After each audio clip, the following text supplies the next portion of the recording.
Hey there, beautiful people, and happy Friday. I hope today has brought you nothing but reasons to smile. And if it hasn't, you know how it goes. By the time you leave here today, you will have either laughed at me or with me, perhaps both, and I'm okay with either. But today, as you know, I have Clint Powell who will be joining me, and we'll be discussing woes in business, a few things that we may have not done so well, what's been learned from them, and how to go forward. The great part about today's message, this isn't just about business. It's how habits and discipline and other things can flow over into all parts of your life, and why it's so important to be aware of what you're doing, how you're doing it, and to be honest with yourself, to pull yourself forward and say, hey, let me look at what's really going on. A lot of people don't want to do that, good or bad. And so we're going to talk about what happens when you don't look at the numbers, what happens when you don't look at the truths. So I know you'll get something from this. This isn't just for business owners. This is for anybody who wants to learn. And hopefully there's a whole lot of somebodies out there who want to learn. Clint Powell, as you know, is the voice of During the Break podcast, one of my favorites. I like his diversity. My podcast kind of gets, let's say clouded with a lot of positivity and maybe not a whole lot of interesting stories. Clint, on the other hand, well, he's always giving us interesting stories. So I'm going to give you a little bit about Clint, and I'm sure that you have yourself looked into Mr. Clint Powell. I hope you have. If you haven't, shame on you. Check into him. He's a great guy. So over the past 3 decades, he has worn many hats. Small business owner, sales rep, sales manager, marketing business consultant, and now a host to a radio show and several podcasts. There's another podcast. He'll mention that. I bring the lessons learned through the successes and failures from his conversations. You learn the lessons that he's learned in success.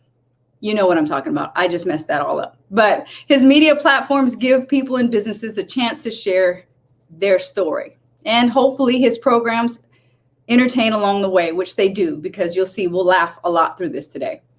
He also works as a consultant with small businesses and individuals to develop themselves and to help them grow. I'm not going to keep messing up all these words here. I'm going to bring him on and he can introduce himself.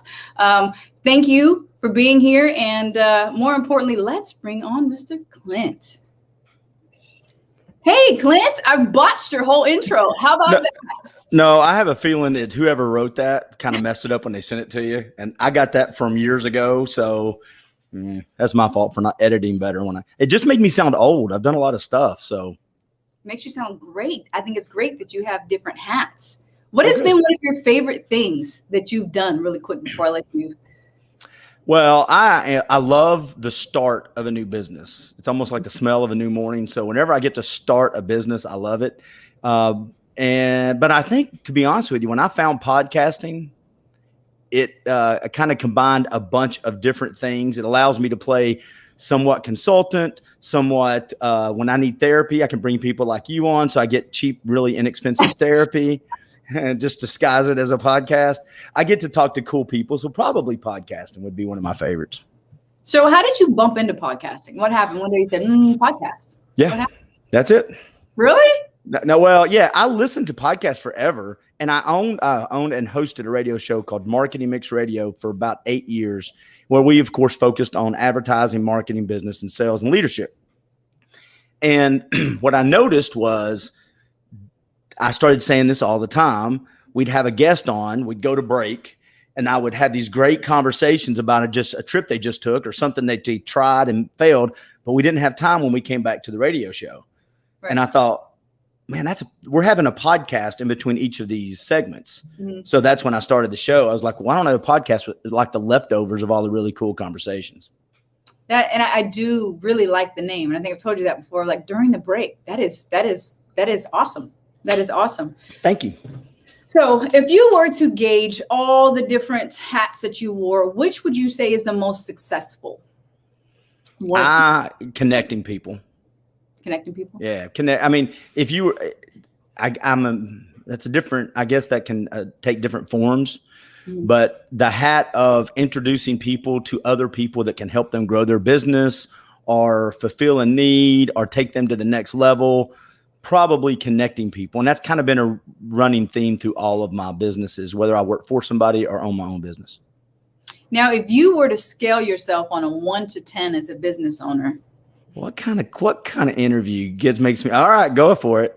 Go for it. if you were to scale yourself from 1 to 10 in a span of, let's say, 5 years, how much do you think you've grown? And can you share with some of us some of the things that you stuck your foot in that you kind of learned better not to do?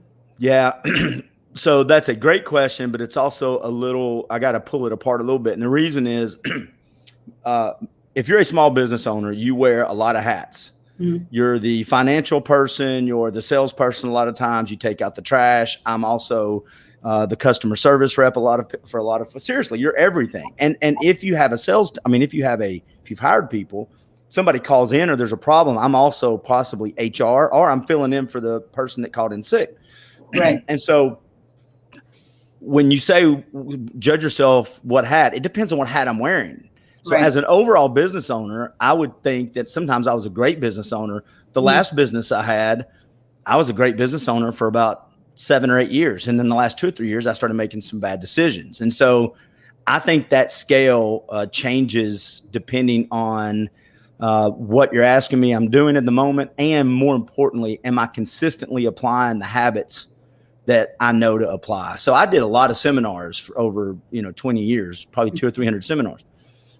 And I quit practicing a lot of the stuff I tell people to do. So some of the basic things that I stepped in were, I'll use you as an example. This is an example of something I did. So if you're a business owner and you put, I'm going to work on my business Monday morning at 9 a.m. from 9 to 10. Okay. If something happens at 8:30 in your business, what meeting do you cancel first that day? Mm-hmm. The meeting with yourself. Right. So if you're a commission-only sales rep or a small business owner, you cannot delegate the growth of your business out to anybody else. Right. You can hire salespeople, you can hire receptionists, you can hire a bunch of folks. You cannot hire direction of your business. Mm-hmm. One of the things I stopped doing because I got so busy just trying to hold things together is I stopped working on the business. I stopped spending time with myself intentionally.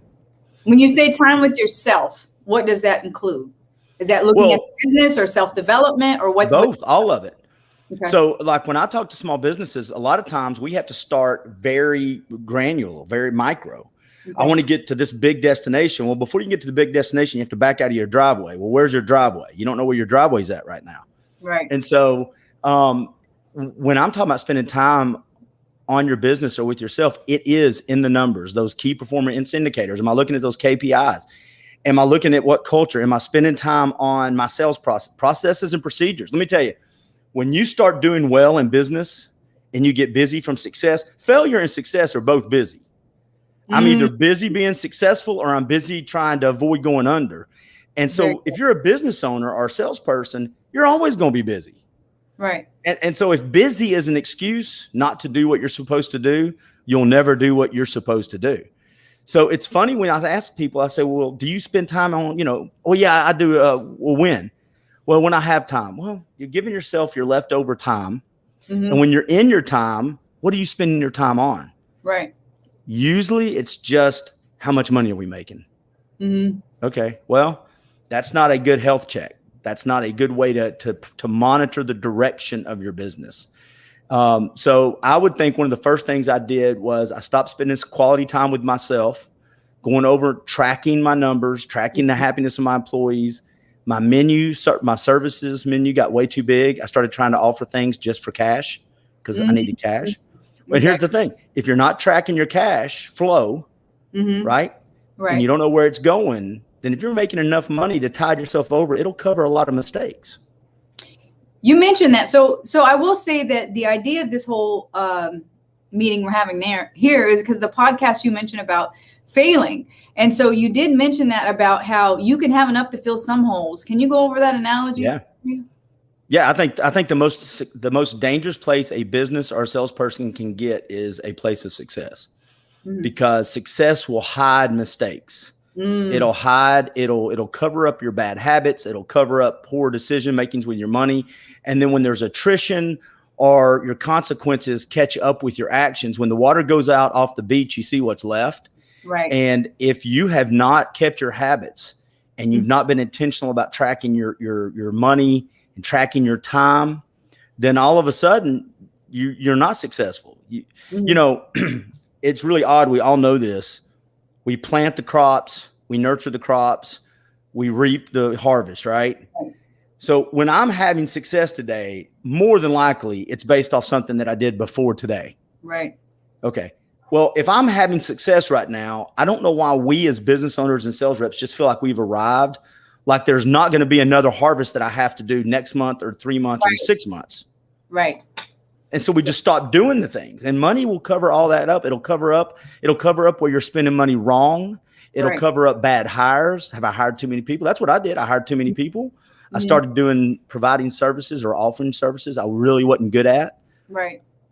So it's just bad decision after bad decision. Like we talked about, that tsunami of bad decisions. Right. I get that. One of the things, I used to take over companies that were, going down, and I was kind of like the reviver. I'd come in and I'd make everything great.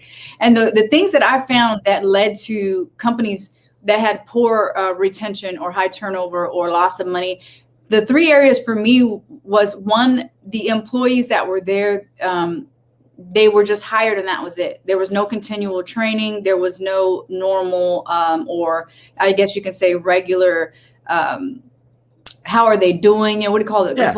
Employee evaluations. There was no evaluations. There was, people would be there 8 years and never have a raise. There was no employee appreciation, none of that. The other thing is they let bad seeds stay.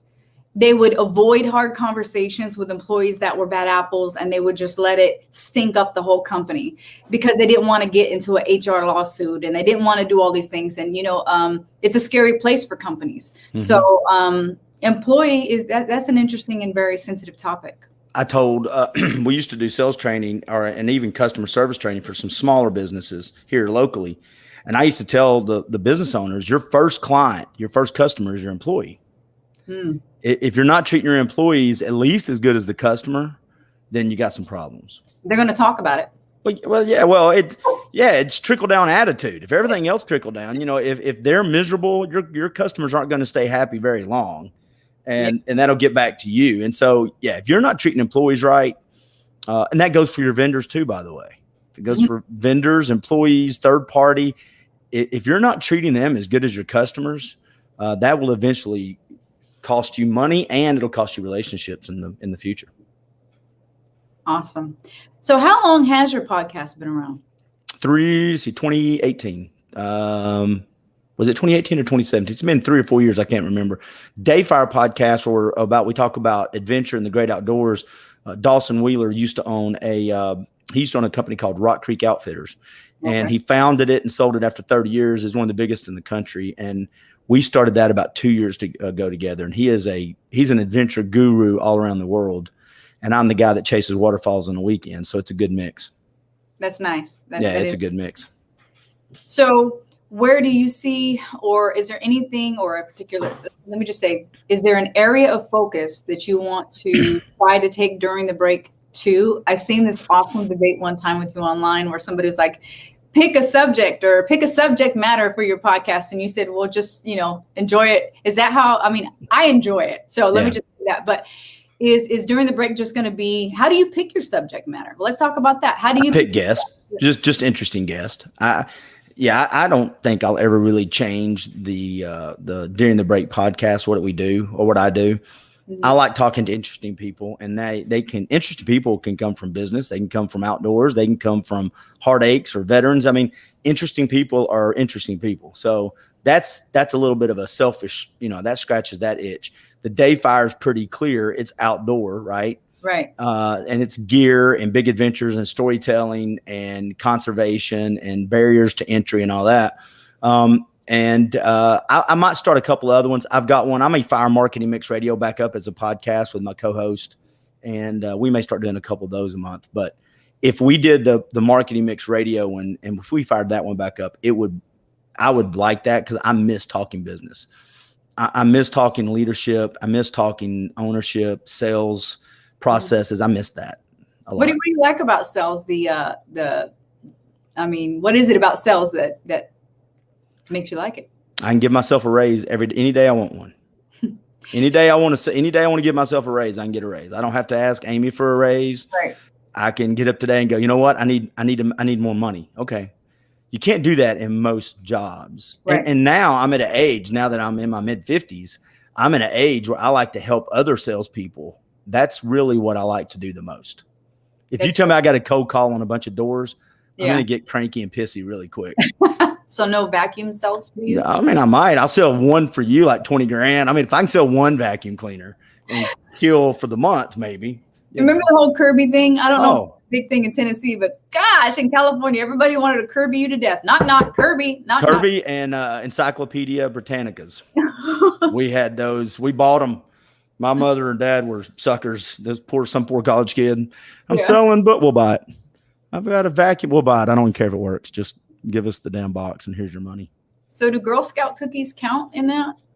Yeah, they don't do any door-to-door anymore for that. You have to buy those. That's, it used to be they came to you, knocked on your door. Oh, I'm going to help them out. Now you just have to buy them when you're walking inside the grocery store. What's your favorite Girl Scout cookie? So before the vegan years, it was the macaroon. Yeah. Does that say that right? Macaroon? I don't know. I think it's a macaroon or something. I just like the peanut butter ones. Peanut butter. Yeah, that's me. Okay. I'm very bland though. Well, so I didn't know you were a vegan, or what are you? Yeah. Is that American? Are you? Well, I think it's international, but yeah. I've been vegan. Do you stand when we say the Pledge of Allegiance if you're a vegan? What the heck are we? Vegans do, I'm sure. I don't know. Yeah, veganism, I will tell you, it has been an amazing experience. I guess that's a podcast all on its own, but it was first a spiritual choice because I wanted to feel like I was clean inside and out type thing while I was going to fast for some answers. Not fast, but clean eat for some answers. And then I, being the curious self, said, let me learn about it. Let me see the benefits to it. So as I dove deeper, that was it. And it's been that way since November of, this last year. So. Really? Yeah. Well, good for you. Thanks. I appreciate it. I'll think about you when I eat a steak. Continue on. I'm sorry. And I'll think about you when you eat the steak too. Absolutely. I wonder if Clint's eating a steak tonight. Dadgummit. Okay. So I will say this. When I go into the grocery store, I went to the grocery store the other day and I don't know, and I don't want to call this grocery store out, but I don't know what happened. All I know is I smelled meat. And the smell of meat is not really cute. It's not like smelling the roses when you go in the flower section. It's like when you smell meat, it just smells really gross. And it reminded me of how thankful I am not to eat that. Oh, wow. See, I just immediately, I think, oh, that smells terrible. I bet it would smell better if it was on a grill. Mm-hmm. That's what I think. With barbecue sauce, maybe or maybe not. Depends on how you do it. A little bit of onions, some bell peppers, but keep on. I'm sorry. I could do that. Yeah. So I do want to say or let you know of a true story with me. And when it came to sales, I was new to San Diego, moved to San Diego, California, got a job as like an administrative assistant, which was, okay, all right. Basically, you're doing your boss's job. Don't tell anybody that, but you're doing your boss's job, keeping him on track, yada, yada. I was handing the checks out to the salespeople. And I had to fold them and put them in envelopes. And I started seeing their checks, the salespeople's checks compared to my checks. Because I too have over, I don't know how many years of sales experience in the teens. And I told my boss, I said, I think I want their position. And he's like, are you sure? It's not guaranteed. You go in there every day. You don't know what the leads are going to bring you. You don't know, and I said, well, whatever it brings me, I'm sure that the comparison between my check and their check, even if it was in the middle, is going to be a good day. And so I took that leap and he kept discouraging me. He was like, Amy, that's not a guaranteed position. Sales is risky. And I just said, I believe in me though. So I did it. And of course, record sales. I ended up my own department, which ended up being a retention department. But I ran teams virtually everywhere. I think at that business, we were doing merchant processing for large companies and getting them on the exchange program or interchange or whatever it was. So anyway, just a story about how same thing, how I wanted to make my own paycheck. Well, so do we have time for another story or you have other questions for me about business? Because, this is my Friday show. So I had a commercial cleaning business when I was 26, started my own business, 27. Well, yeah. Did really good. We had about 40 clients regionally. We had about 7 or 8 people working for us. Got married, had a stepson at the time, and I realized I don't want to leave my house every night either to go clean or go check on people cleaning houses. So I want to be home. So I sold my part of the business off, went and got a job as a sales rep to local talk radio. Mm-hmm. And it's 100% sales after 90 days, right? Right. I love the station, listened to it forever. did all my training. So there's two great stories that come from this. One's about the phone, and then the other is about a sales call. So if I forget, because I'm not writing it down and I'm old, you remember that. Okay. So the first one, so I go through the training, some of the best training I've ever had.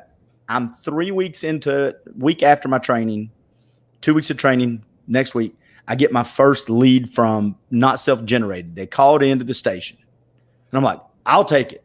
Had my tie on, my no neck. I look like a minion. I'm like, let's go. So I go. Red because you did it too tight? No, I honestly, this is no lie. I was playing rugby at the time, so my neck was bigger than it is now. So I had to button it like this because in order to get the 18.5-inch neck, I'm only 5'10", so the sleeves look like my dad, like I've got my giant uncle's shirt on. It's rolled up. I looked sloppy. That's the way I had to dress. Anyway, so I go to this sales call. I go in, and I'm very nervous. It's my first call. I've got my notebook, and I sit down with the guy, and he worked downtown Chattanooga, and I sit down, and I start asking him my questions, my tell me, right? I got to figure out about you. And I'm just, so when did you start your business? Well, how many employees do you have? And I'm just going through my checklist. Right. Well, after about the fifth question, I look up. He's now turned his back to me, and he's looking in his filing cabinet behind him. He's filing stuff. And I thought, he's going to get something out and show it to me.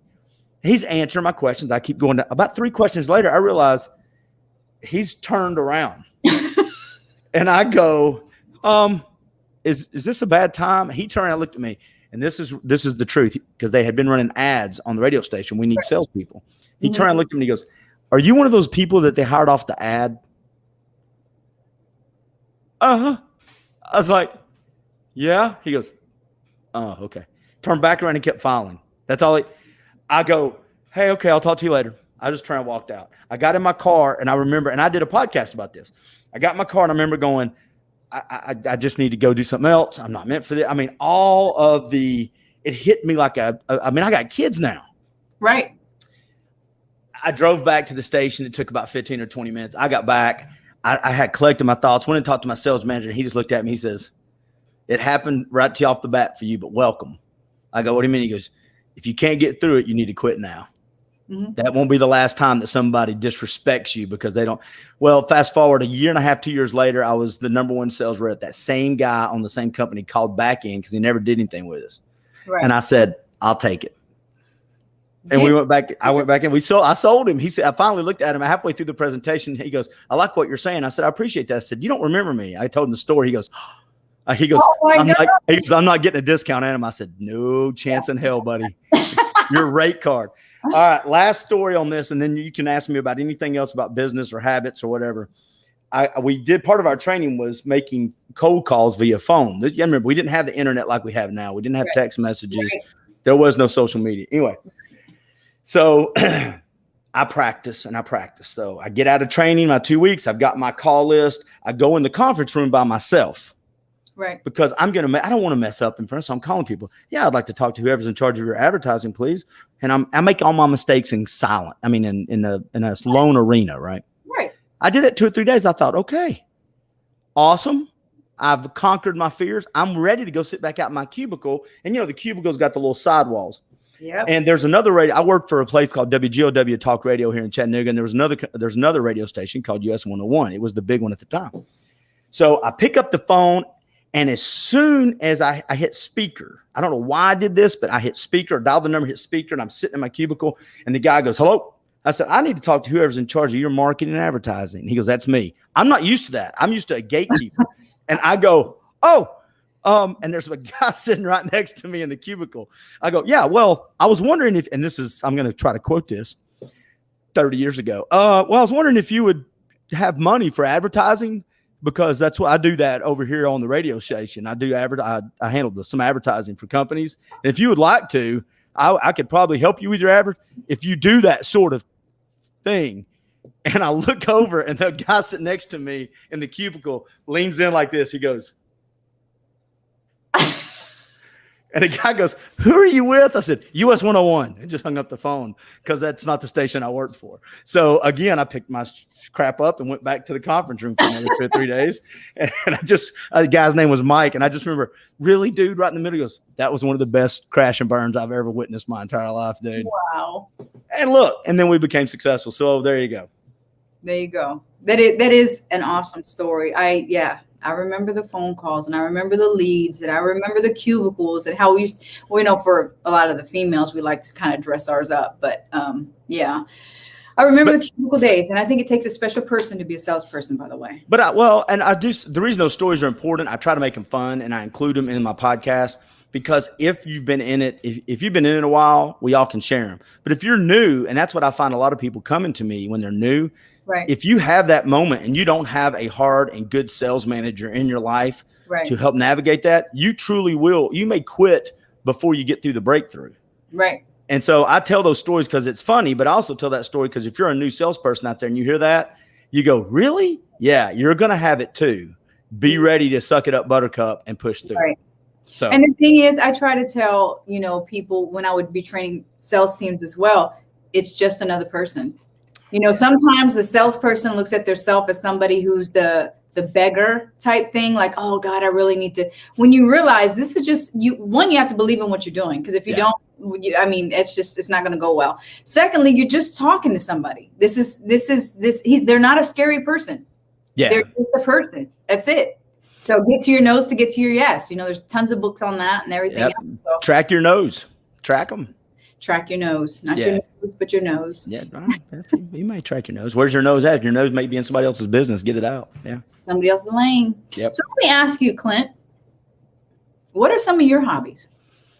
I don't do many hobbies. I'm the boy in the bubble. I like to podcast. That's a hobby. I only make a little bit of money on that every month. I like to box or hit the heavy bag. I used to box a little bit. I like to hit the heavy bag. I like fire pits with my dog. I do like hikes. But I'm not going to the top of your mountains. I'm not going to go, let's go to the top of the 15,000. Nope. I got a little trail right over here. Mm-hmm. And that's where I go get me my 3 or 4 miles in and be done with it. What are you reading right now? I wish I listened to more books. So right now, The History of States, a friend of mine just sent it to me. Anyway, I can't remember the exact name of it, but I'm listening on Audible. I'm re-listening to a book that I read 1,000 times. It's The Greatest Salesman in the World by I can't remember his last name, OG something, but it's The Greatest Salesman in the World. Okay. I'm listening to it right now. It's a short listen, but it's a really good book. What's something you got from it so far? Well, the habits, track your habits. I mean, when people come to me, the first thing I ask them to do is send me what your schedule looks like for the last 10 days. Mm-hmm. Mm-hmm. Because, and I don't mean just business. If you're a business owner or salesperson, you are not separating business and personal. Your DNA is intertwined. Absolutely. Yeah. So learning how to navigate that is important, and get rid of the myth. I'm going to have balanced. I'm all work or I'm all play. You may have that at sometimes, but learning when to say no and when to say yes. I know people take 3 hours in the middle of the day off at work, but they also don't go to bed till midnight. Right. So I think tracking your habits is the one thing. And so when I'm reading this book again, it is about being consistent in your mindset. And if you're a business owner and salesperson, and you're not tracking your habits, that's a big deal. Track your habits. Track your habits. Well, here's the deal. You got habits whether you're tracking them or not. I talk to people and they go, I don't really have any habits. I go, yeah, you do. You do. You do. Yeah. I'm reading this book, and one of the assignments is to talk about your time wasters, talk about things that aren't really valuable, and to be honest with yourself about them. And I think sometimes as adults, we give ourselves BS passes, like, oh, we're an adult. I can do it my way and do whatever. And you're going, okay, but are you getting the results that you're really looking for? So. Yeah, I agree 100%. So whatever you avoid in life is usually where your growth is coming from or needs to come from. So whatever I'm avoiding as a business owner. So when I tell myself, I give myself a pass. Usually the things that I'm avoiding or I hate doing is really where my growth will come from when I suck it up and do it. And I just did a podcast called The Trojan Horse. They were trying to take the city of Troy. They rode the horse up, and then they pulled it inside the gates. We as adults, especially business owners, because we operate a lot of times in a vacuum where we have not set up our unofficial board of directors of people that are good at different things that hold us accountable, right? So what happens is we get these excuses that we're really comfortable with. We get that cause us to either get busy or to give ourselves, like you called it, the BS pass. And they knock on the gate right when we go, okay, I got to do collections. I've got to make those phone calls. Right. And it rolls up to our gate and we pull it in. And then right when we're about to do something that will be beneficial, the excuses pop out and we defer to comfort. We defer to busy. Well, I'll do that after I clean my desk. An hour goes by and you go, oh, well, no, I got to pick up Johnny now after I get back from picking up Johnny. And it's the next day and you still hadn't done what you did. You hadn't made the phone calls. You hadn't done the stuff. Exactly. I'll say for me, and I'll ask you what has been for you. I would say the lesson of my last, as we're looking at July, so we're 6 months into the year, one of the things that I know I have grown in and has been most beneficial, and maybe I'm a little behind in figuring this out, but showing up for myself. That anytime I put off these things that so-called BS passes used to let me get away with, I'm cheating myself. I'm not showing up for myself. What does that look like in your world, though? Is there any specific example, like something you want? Yeah. For instance, you just talked about it, like a phone call, a list of calls that I need to make. And then I'm like, oh, well, they're just calls. I can just do them later. No, you get up and do them. I got that picture sitting there that I said I was going to hang today, but we can do it tomorrow. There's no more of that. You need to hang the picture, hang the picture. You need to do this, you do that. You just show up. Now, that means if I pull a couple things that weren't on this today's to-do list or whatever, that doesn't dismiss the things I still need to do. So it's really just showing up for yourself. Because if you had a partner or if you had a job where they're supposed to give you a paycheck or whatever, you'd expect them to show up for you. If they didn't come home that night, your mate or your spouse or whatever, or your job didn't give you a paycheck, or the mailman didn't deliver your mail, or the grocery store no longer had groceries, you'd be upset because they didn't show up for you. But you can fall short on yourself and give it a BS pass. So showing up for myself has really been huge for me this year. Yeah, one of the things that I'm terrible at, well, I don't know, I go in and out of it, is along the lines of what you just said, is I always find myself better and being more productive when I do the hard things early in my day. The things that I do not like the most, when I do those early on, I feel empowered. It's like if you can have my quiet time workout and do an hour's worth of digging ditches and go, this is ugly, it's dirty, I hate it. Well, it's 9 o'clock and I feel like I can conquer the world at that point. Right. And so that's something that I agree with. And I go in and out of that as being good and bad at as well. Good. Yeah. So I want to be nosy. So tell us something that we don't know about you. I mean, I'm sure there's a lot, but I'm just saying. Oh yeah. There's Clint facts. This isn't stuff I'm going to have to talk to God about, is it? We're not talking those kind of things, are we? No, it's probably not. Okay, good. I was like, I don't know. I don't know. I'm pretty out there publicly. Let's see. I don't know. Do you want something, a hobby or business? Which one? I'll let you pick the category. Oh, I have to pick a category? Yeah, this is a podcast. We're going to share this. So yeah. We already did hobby. I mean, you didn't really have a whole lot of those. So well, okay. My hobby, right? Miss Smart ass. Pardon my language on your podcast. This is how not to get invited back to a podcast, ladies and gentlemen. 101. It's a new book I'm writing. How to suck at podcasting. Well, you always say that like you are the master of telling people what not to do or whatever it is. I'm your failure avoidance coach. Yeah, I'm your failure avoidance coach. So on the personal hobby side, when it comes to the boxing, I started boxing late in life. I used to just do it as for fun.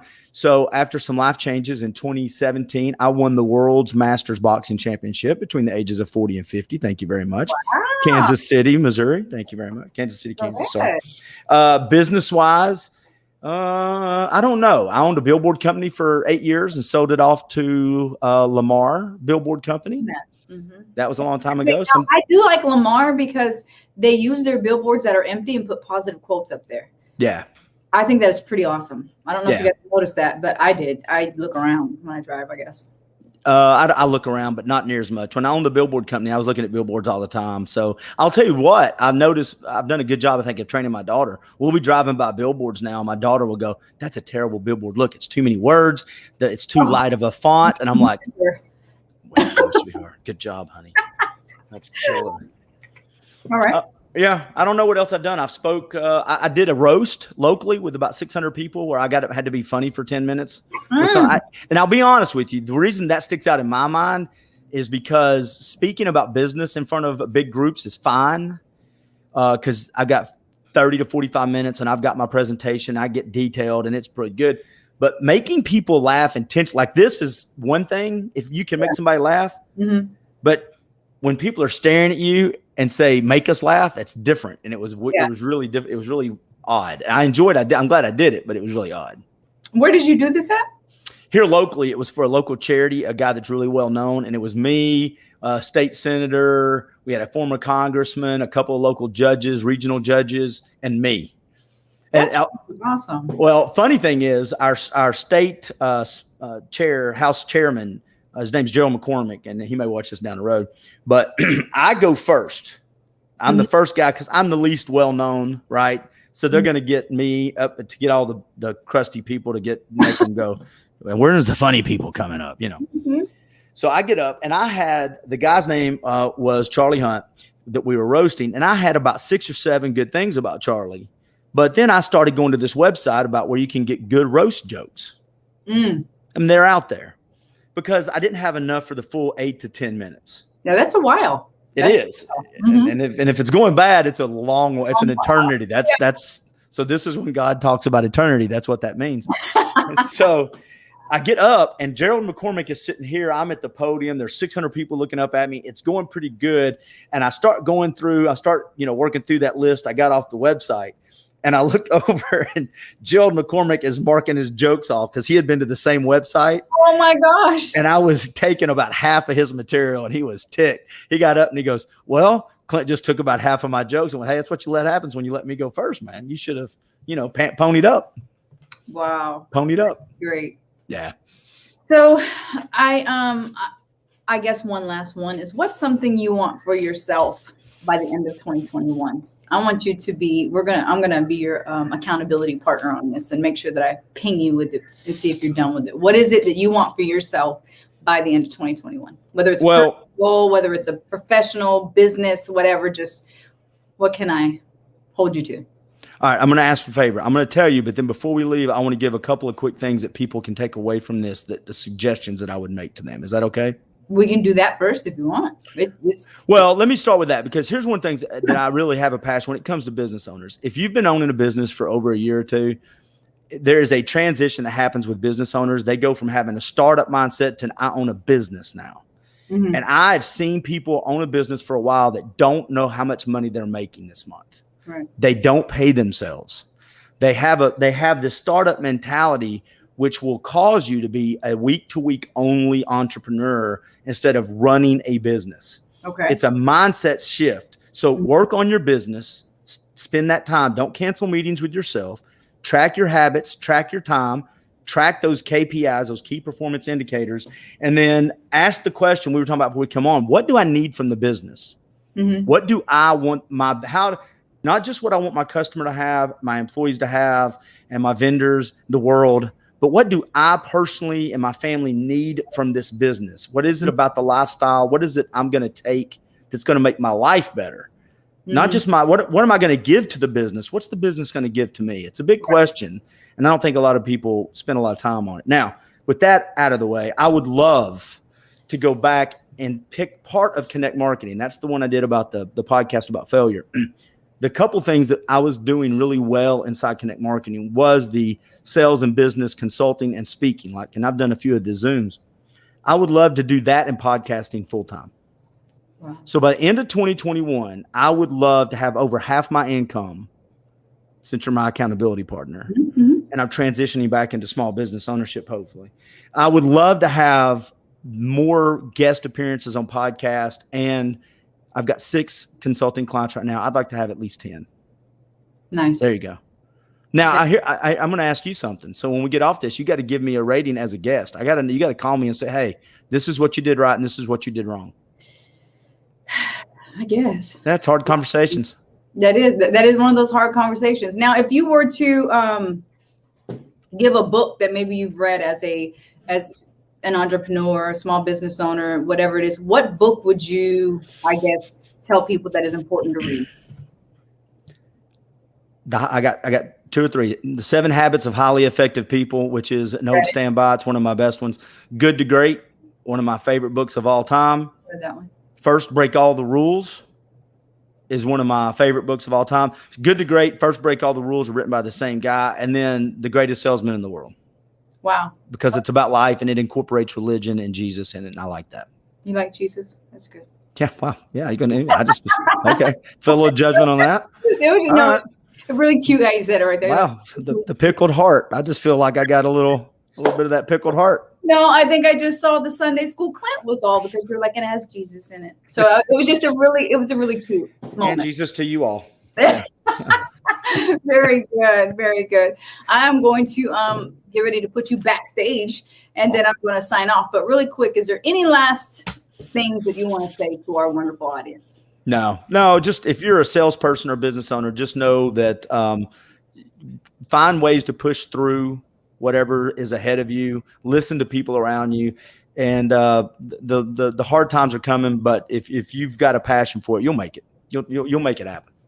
Excellent. Well, you stay there. I'm going to throw you backstage. Thank you, Clint, for coming to this wonderful pickled heart and giving us some good seeds. You really I enjoyed it. Thank you. Things. So I'm gonna remove you really quick, and then I'll go ahead and close.